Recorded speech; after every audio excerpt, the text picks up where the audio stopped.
Hello everybody, this is Jorge from Mexicali Fish Keeper. I'm out here still in San Antonio, and since I was out here I reached out to Nelson from Creekwood Aquatics, and he's the same one that allowed me to go check out the aquarium at the zoo. And today I happen to be at his business, which is right behind me here. Let's go ahead and take a walk over there so we can see what he's got going on. We'll talk to Nelson real quick. He'll kind of fill you in on what he's doing out here. And it's actually a pretty interesting project, and so let's go check it out. All right, so we're coming in. You can see that you're definitely at somebody's fish house because you can see equipment laying around.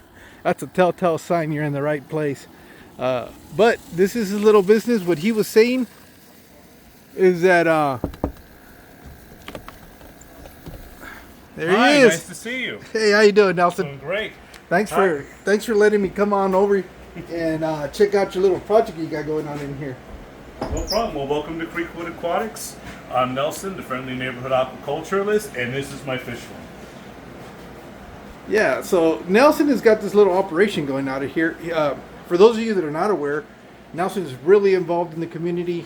He's the curator for the aquarium at the zoo, at the San Antonio Zoo, Yes. if I'm not mistaken. And he's also involved with San Antonio Aquarium The San Antonio Area Aquarium Society. So that club started last year? That started last year, and I was there for their founding meeting, and I've been in every meeting ever since.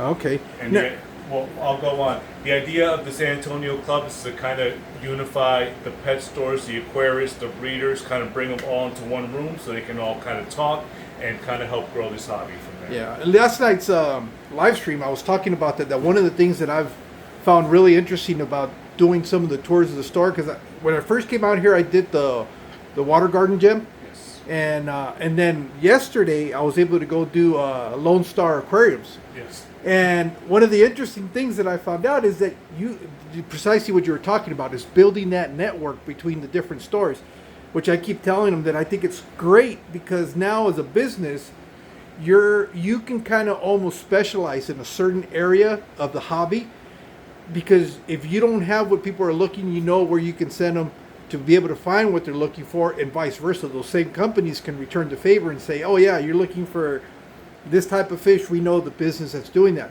which is fantastic because I don't see that happening anywhere else that I've been. I love the fact that you guys really have the forethought to think about that as a community and try to strive and help each other out. And I believe you're part of that network too. Yeah.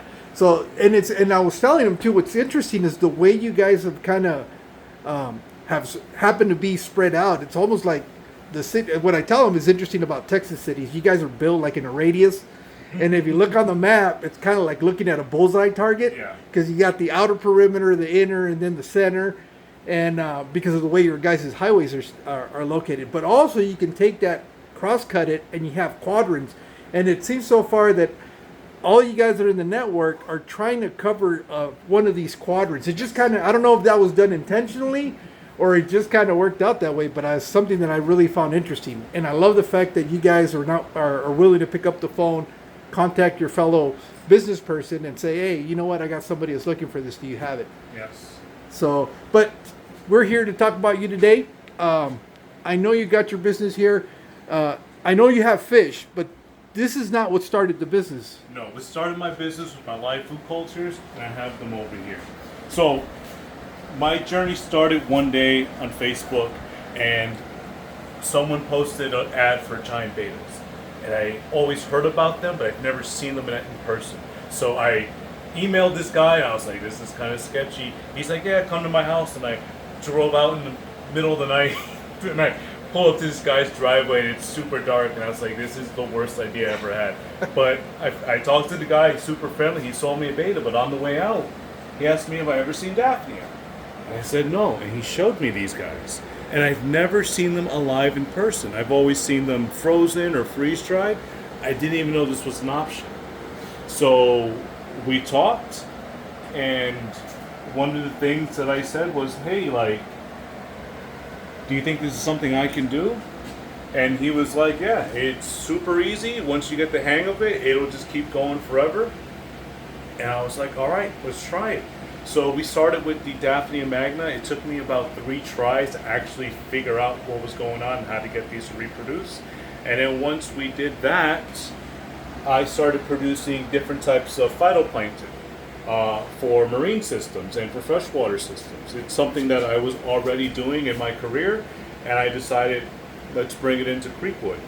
Actually, Creekwood didn't even exist at that point. It was just Nelson. But after that, I started expanding our lines of products.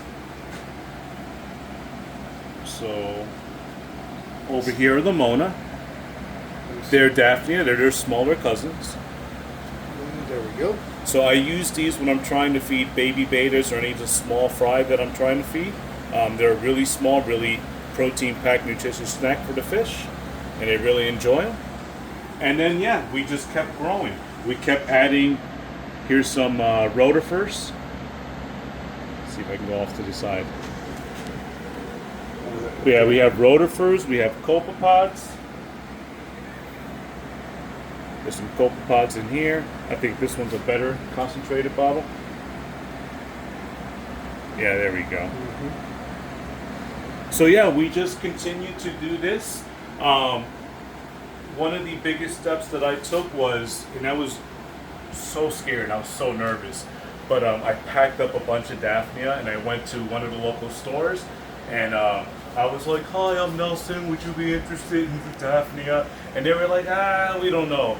So I got back in my car and I was real depressed. But I was like, you know what? The next store, I'm gonna do this. And I went in. I was like, "Hi, I'm Nelson, Creekwood Aquatics.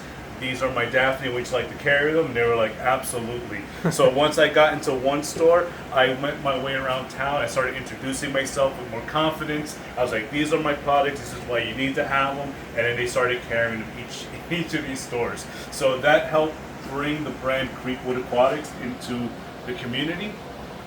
Then the San Antonio area club opened, and I started going to their meetings, started introducing myself, meeting local breeders.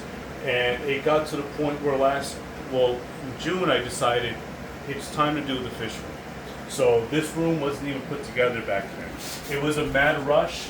I was putting up sheetrock. I was insulating the walls, painting poorly, as you can tell. I was building these aquarium racks. All these tanks I had in the storage. And one of the things me and my wife said, well, what if I'm not ready to actually start this part of the business?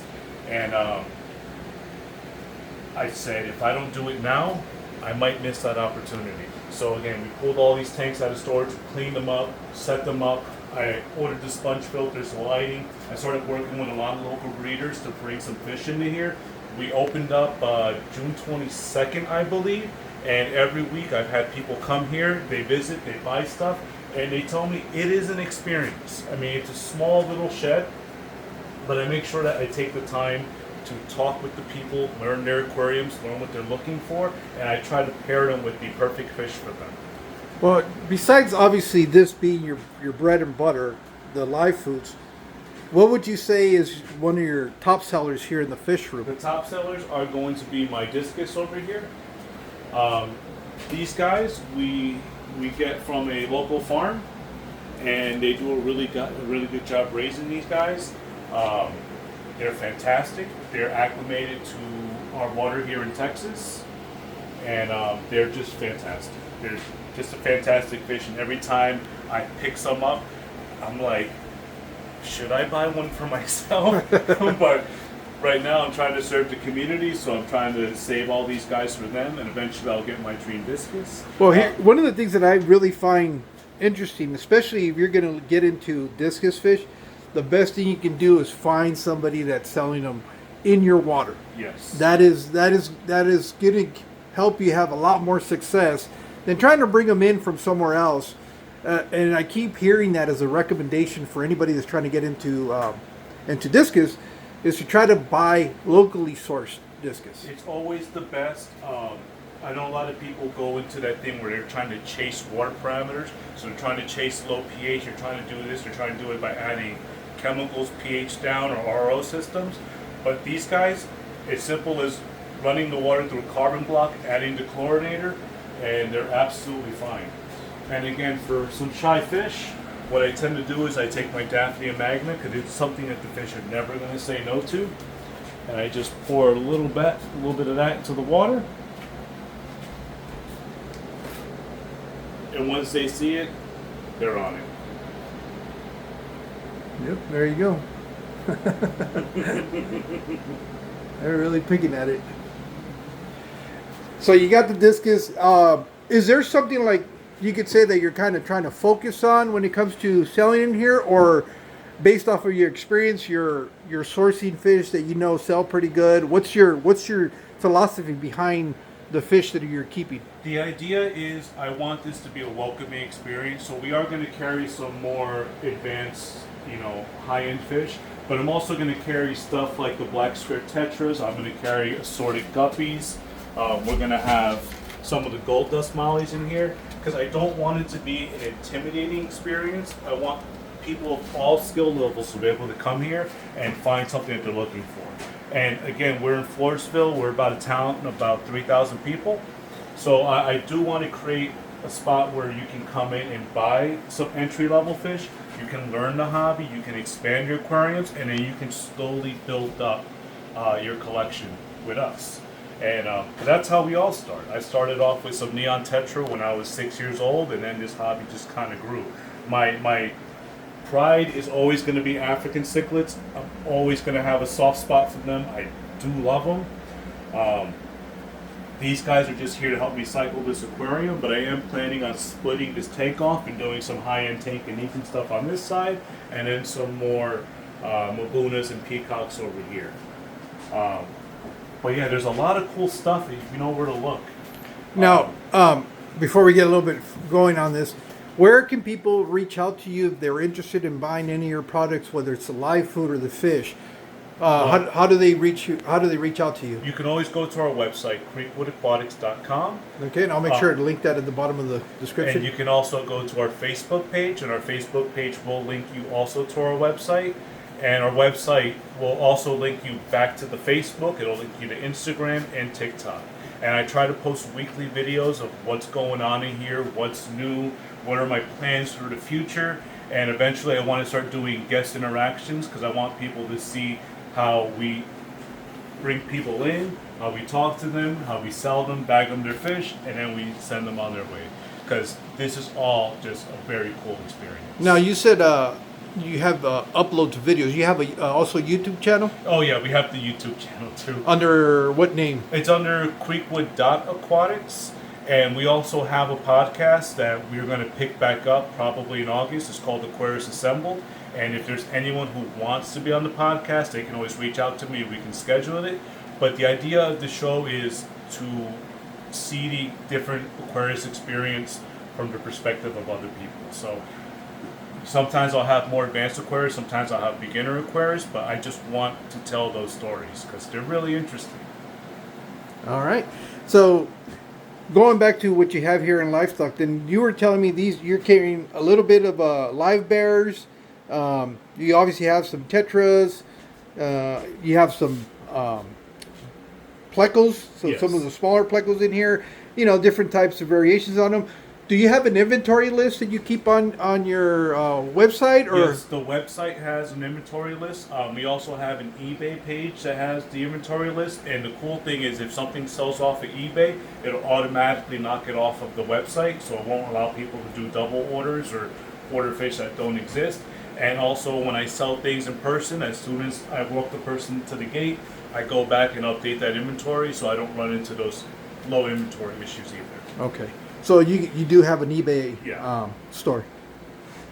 Yeah, we have the eBay store and then we have the Creekwood Aquatics store, which are both linked together. Now the other thing, if they're here locally, besides being able to come here, and we'll get into your hours and how to be able to come here if they want to come here, they can also find you at a lot of the local fish swaps and stuff like that through the club? Or yes, I try to be in as many swap meets or events as possible, just to get out there, just to meet people. And I know there's a few people that I already interacted with, but I'm always out in front of my table and I'm there talking. Even if you're just walking past my table, I'm like, hey, let's go talk about Daphnia. Because I do want to introduce myself and I do want people to know like Creekwood Aquatics exists. These are the live foods that you might have not seen. And I'm trying to bring this all to the forefront. Because I noticed that when I got to San Antonio, people weren't selling rotifers. I didn't see much for phytoplankton, and Daphnia magna, non-existent. So these things are here, they exist, and I think we can elevate the hobby just by bringing these into our tanks. Now, a question on the live food. Are you guys just going to stay to these current 5 products that you have, or are you guys looking to do like micro worms, ultra We worms? always expand. So Okay. I tell people every quarter I'm going to try to learn a new culture just so that we keep it fresh. Again, I only started with Daphnia. We moved on to phytoplankton, and then we started expanding. I also think it's fun. I'm a guy who gets bored very easily, so I always want to have a new project, a new challenge that I need to face. I mean, this is how Creekwood Aquatics was born, because I started working in pet shops, I ran local aquariums, and I keep telling myself every step of the way, is this all I'm going to do with my life, or am I going to do more? And this is pretty much everything that kind of came together. 20 years of experience, built the shop, and I'm planning on expanding it, growing it, and the plan is in the next 3 to 5 years, open a brick and mortar in San Antonio or Floresville, Texas. And again, I love this hobby. All right. So I noticed you got some shrimp. Obviously, these are going to be neocaradinas just because you guys have really hard water. Yeah. No plans of doing the caradinas. In the future, that's a thing where again you have to have the perfect Yeah. pHs and parameters RO and stuff water. like that. And again, I have my full-time job. I have this fish room. I also have my personal tanks on the inside. So it's trying to find a nice balance how I can do all this stuff. So I'm trying to do stuff that's easy to care for and doesn't require all that tinkering. Hopefully, when we start making more money and we can bring in part-time people, then I might be able to branch off into that kind of stuff. Okay, and so we've talked a little bit about being able to order online. You alluded that if they're here locally, they could come out to the shop. What's your procedure for somebody wanting to come out here? What are the store hours? How does that work? So we're open Sundays and Mondays from 1 o'clock to 7 o'clock. I prefer people book an appointment on the website. So they go to creekwoodaquatics.com. They can hit the schedule now button and it'll give them a range of options.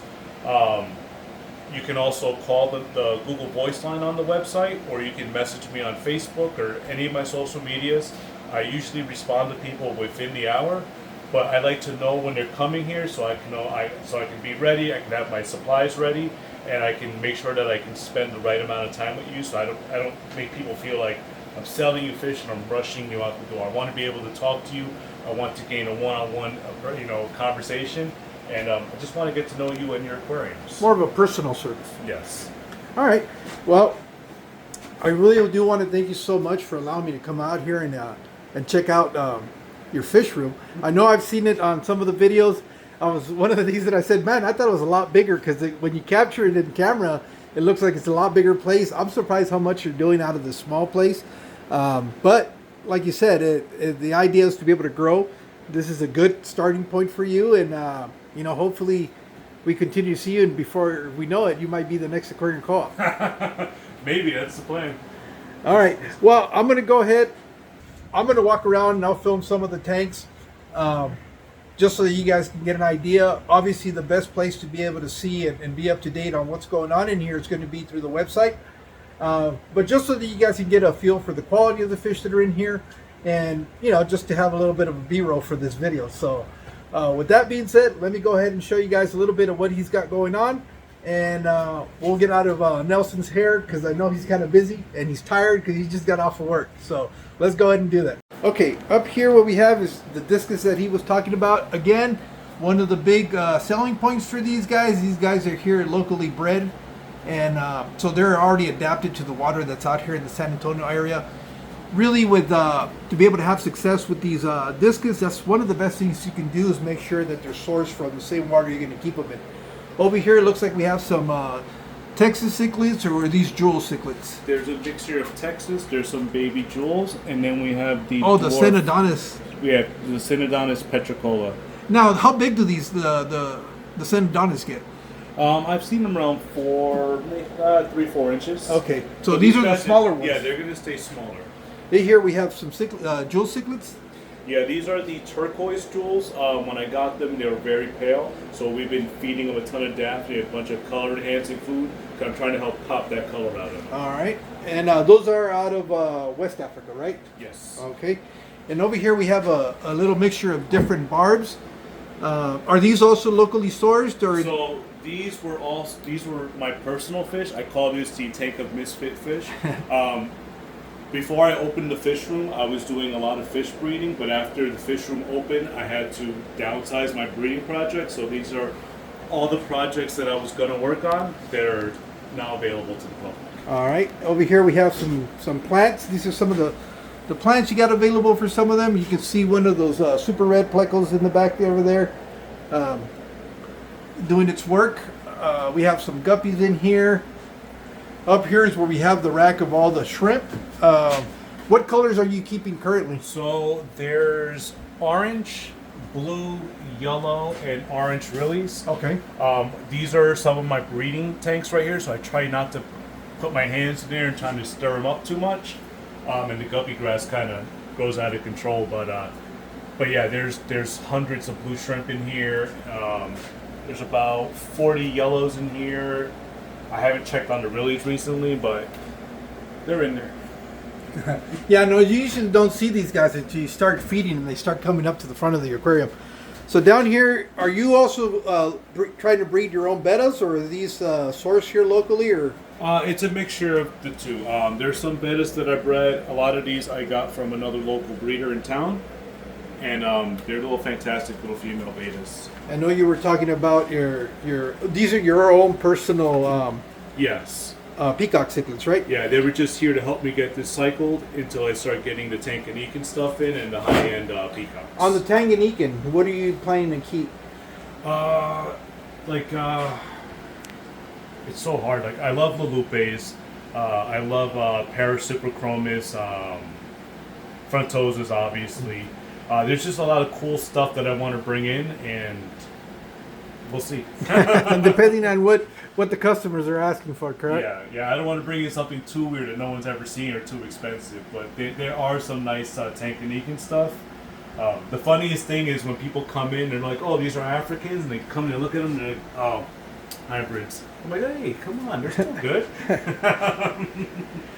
Yeah, I don't know. I know the bare minimum of when it comes to African cichlids. Everybody keeps African cichlids where I'm out there in Arizona because of our water. It's really, really hard water, and everybody breeds them. But I've never really gotten into them. One of the things that I found is that most everybody wants to keep a male-only tank because they're the ones that are the colorful. The females are a little bit more drab, and then if you have females in there, you start having the males problems. become more aggressive. Yeah, so I'm kind of more of a chill type of community aquarium kind of guy. Up here, what do we got going on up here? So these guys are actually some of the rice fish. These are some of their fry. I do have them over here. These were locally bred by a company called Nanolithic, I believe. Very nice gentlemen. These planums? They're Miyuki Blue. And they're fantastic little fish. They can take a wide range of temperatures. They're like one of the perfect pond fish. They can stay outside when the ponds start icing over, and they can live in the Texas heat. But I had these mop spawners in the tanks with them, and I started collecting their eggs, and I have a few hatching in here. Yeah, I saw them swimming in there. So I keep them in there with the green water, with the Mona. I want to see how fast they grow, and eventually I'm going to move them outside, and we're going to kind of see how they go from there. Are you going to put them in those 300-gallon? Yeah, most likely. And I'm going to see. Let's pop this out real fast. Oh, yeah. Oh, yeah. There's some of the eggs right there. But yeah, there's actually a lot more eggs than I thought. You said you're still trying to figure out how many days it takes for them to hatch? Yeah, they've been in here for about 3-4 days, and they don't even look like they're close to developing. I mean, I know they're still viable because they're not fungusy, they're still clear, and you can see embryos in there. But yeah, I'm still trying to figure out what their growth is. Now, for somebody that's interested in reproducing this, how long are you leaving the mops in there for before you pull them out and start? I leave them in there for 5 days, and then I bring them out. I take a look. I kind of get an idea how many eggs are in there, and if I see at least 10, I pop them in there, and then I pop a new spawner in there. Okay. I also do sell the spawners on my website. I sell these for about $4 each. Okay. All right. So over here, what kind of guppies do we have? The red tuxedos? Yeah, these are the short body red tuxedos. Let's see. Oh, there you go. Yeah, they were at one of my breeders' houses. I was talking to him, but as I'm talking to him, I kept looking at the tank, and I was like, I don't know what that is, but I want it. And in here we have the same ones, or? These were supposed to be the blue platinums. Okay, these are the Yes, these are the rice fish over here. These were supposed to be the platinums. They didn't breed true, but they kept that kind of rose, kind of foldy dorsal fins. So I kind of like that pattern. So yeah, I put them up for, I think they're about $5. Now, what do you got over here? These are the albino koi guppies over here. Yeah, so And there's a nice little male. The female, I think the females are actually prettier in the species because they're bigger, they're lighter, and they have more of that orangey white on them. Then over here we have the black skirt tetras. Yes. Now, you said these are locally bred? Those are locally bred in Austin, Okay. and they are fantastic. They have a ferocious appetite, and they're a great entry-level fish for people. And then the mollies are all hiding out there in the corner. Yeah, they've been very shy. I've been trying to work with them. Sometimes I'm in the shop. I'll play music. I'll work on the tanks, and what I'm trying to do is I'm trying to desensitize the fish from being scared by external stimuli. So if I'm playing constant music, if I'm constantly here, if I'm feeding them, they start to realize like I'm not a threat to them, and then they start to get more comfortable. No, okay. And then I think that was pretty much it. What do you have in that one back there? Those were the black metal guppy fries. I moved the black metal adult out into one of my ponds for mosquito control. Oh, okay, that's the one you were showing me out there. But yeah, since that tank is kind of tucked away, I kind of don't sell out of there. But eventually I'm going to replace that with a 40-gallon tank where I can actually work. Okay. All right, well, Nelson, again, I just want to thank you so much for allowing me to come out here. If somebody was interested in being on your podcast, do they reach out to you also on your website, or? Yeah, they can reach out on the website. They can reach out on the Facebook, or they can send an email to sales@creekwoodaquatics.com. And again, I try to get to all those questions within an hour. Okay. All right. Well, guys, there you have it. This is another one of those tours. This time it happened to be a slash business fish room tour for you guys, and hopefully you guys enjoyed it. Make sure you guys go check out Nelson's website and look for, in the future to see what other live foods he's keeping out there. I know, especially for the saltwater side, there's constantly people asking if they could find some of the rotifers and stuff like that. So now you know where there's a good source of them, and that'll be it from here. I just want to thank you guys for being out for another one of these, and I'll see you guys soon. Oh, and in the near future, I'm going to be having Nelson on also for one of my podcasts, and I'm going to be returning the favor for him. So be on the lookout when he starts doing them out. I'll probably be on one of his too. But other than that, that's all for today. Thank you. You guys take care, and I'll see you guys soon.